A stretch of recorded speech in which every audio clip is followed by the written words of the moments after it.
যেমন করে গাইছে আকাশ,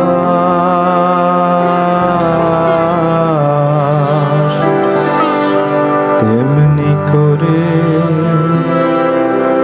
গাও গো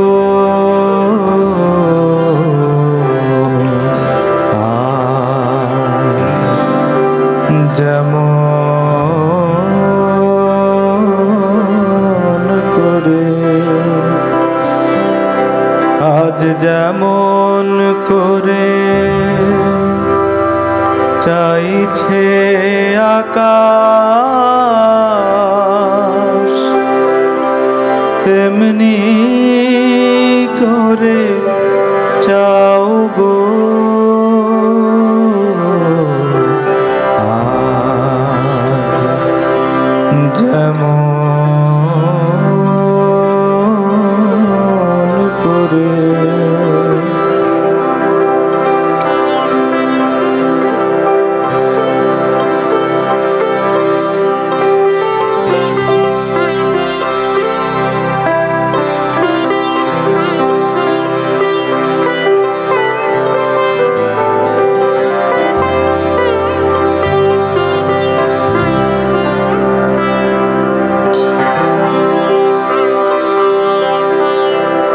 আজ হাওয়া যেমন পাতায় পাতায় মরমরিয়া বনকে কাঁদায়, হাওয়া যেমন পাতায় পাতায় মরমরিয়া বনকে কাঁদায়, তেমনি আমার বুকের মাঝে, তেমনি আমার বুকের মাঝে কাঁদিয়া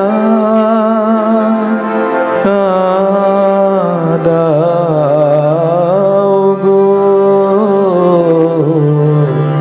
আজ যেমন করে গাইছে আকাশ, তেমনি করে গাও গো আজ যেমন করে।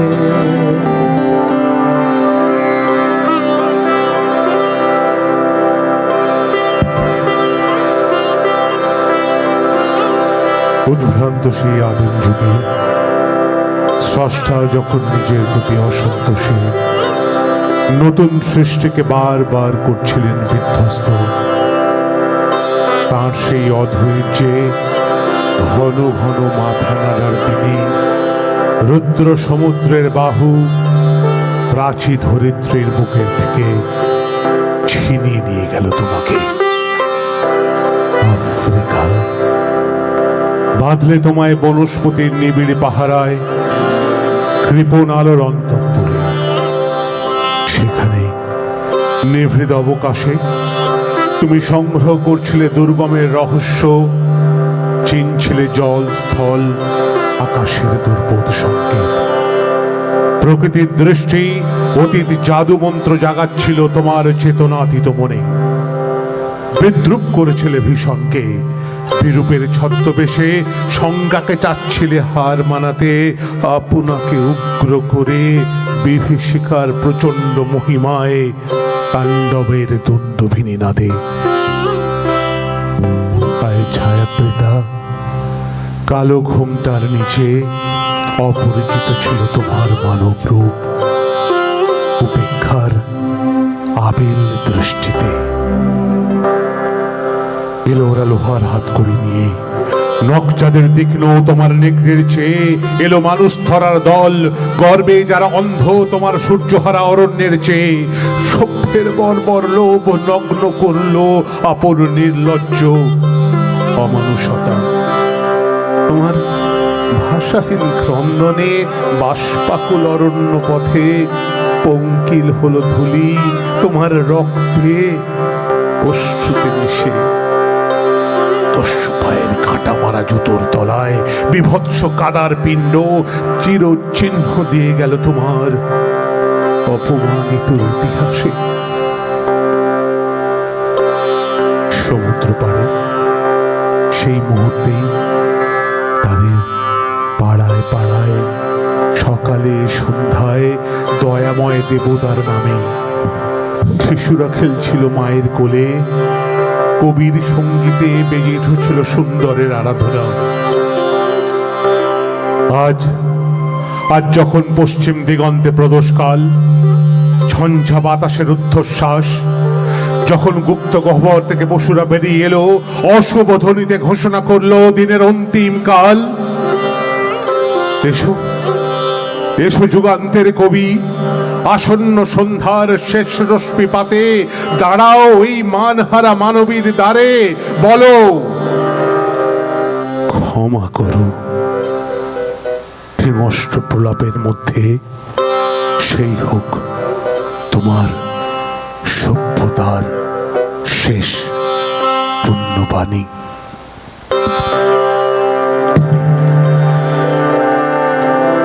কি দারুণ না? একদম রবীন্দ্রনাথ মানে আসলে রবীন্দ্রনাথ, কোনো তুলনা কিন্তু কারোর সাথে করতে পারবে না। কত রকম বলো তো, কত ধরনের নানা রকমের বিষয় আমার মাথায় কাজ করছিল যখন আমি কবিতা শুনছিলাম। তারপর আমার হঠাৎ মনে হলো শৈশবে কেমন ছিলেন তিনি। হঠাৎ মনে হলো শৈশবে তিনি রচনা করেছিলেন ভানু সিংয়ের পদাবলী, এবং একদম অন্য একটা ভাষায়, বাংলাতে নয় কিন্তু। না একেবারে না, কারণ তখন সেই সময়টাতে উনি বৈষ্ণব সাহিত্যের ব্যাপারে ভীষণ আগ্রহী হয়ে উঠেছিলেন। তো আমার না একটা গল্প মনে পড়ছে, তো আমি বলি। হ্যাঁ বলো বলো। উনি যখন পদাবলী বা পদ চরণ করছিলেন তখন হঠাৎ তার বন্ধুকে ভাবলেন যে আমার এটাকে কেউ বুঝবে, তো একদিন এক বন্ধুকে বললেন যে তিনি এই পদটি নিয়ে এসেছেন অমুক একটা কবির, কোনো একজন আদি কবির রচনা থেকে। বন্ধুকে বলা মাত্রই বন্ধু বললেন যে এটা তো আমার পেতেই হবে, ভীষণ সুন্দর, ভীষণ দারুণ হয়েছে, আমার এটা পড়তেই হবে। এটা তো চণ্ডীদাসের চেয়েও ভালো, চণ্ডীদাসও এত ভালো লিখতে পারতেন না। তখন রবীন্দ্রনাথ বুঝলেন যে আসলে এখনই বলবার সময়। তিনি বন্ধুকে খুবই গৌরব নিয়ে বললেন, নিশ্চয়ই চণ্ডীদাস এটা পারতো না, কারণ এটা আমি লিখেছি। বন্ধু বললেন, ও ও তাহলে ঠিক আছে, ভালোই হয়েছে। তো এমন দুষ্টু মিষ্টি ধরনের মানুষও ছিলেন তিনি। পদাবলী নিয়ে যখন কথা হচ্ছে, তাহলে একটা পদাবলী শুনে ফেলে আমরা ভানুসিংহ ঠাকুরের। নিশ্চয়ই।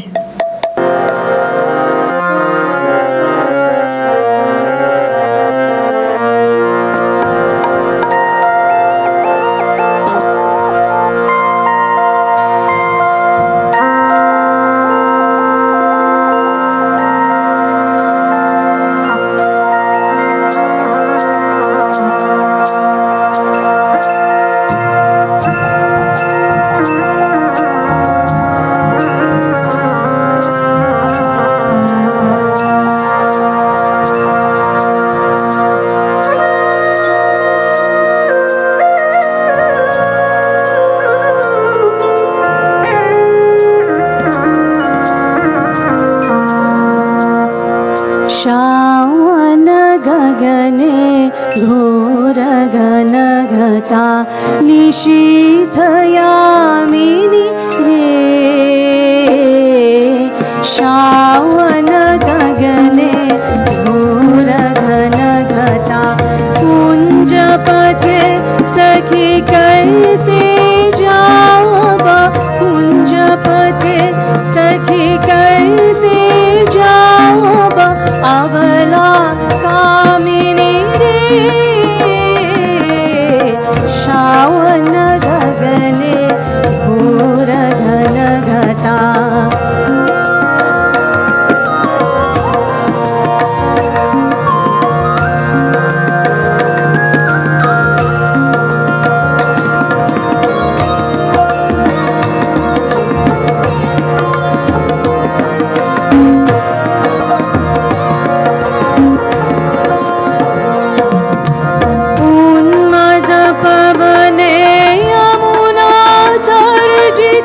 मोती मुहारे वेश बना दे, सीधी लगा दे भाले, पुरहि विलुण्ठित लोलो चिकुर मम बाधः चम्पकमाले।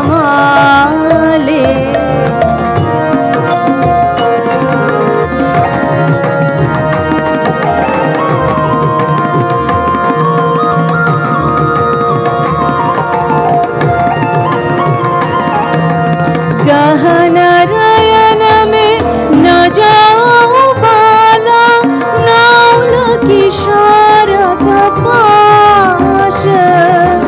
गहन नयन में न जाओ बाला, नौल किशोरत पाश। गरजे घन घन बहुडर पावमा, गरजे घन घन बहुडर पावमा, कहे भानु तब दास। श्रावण गगने घोर घन घटा, निशीथ यामिनी रे। श्रावण गगने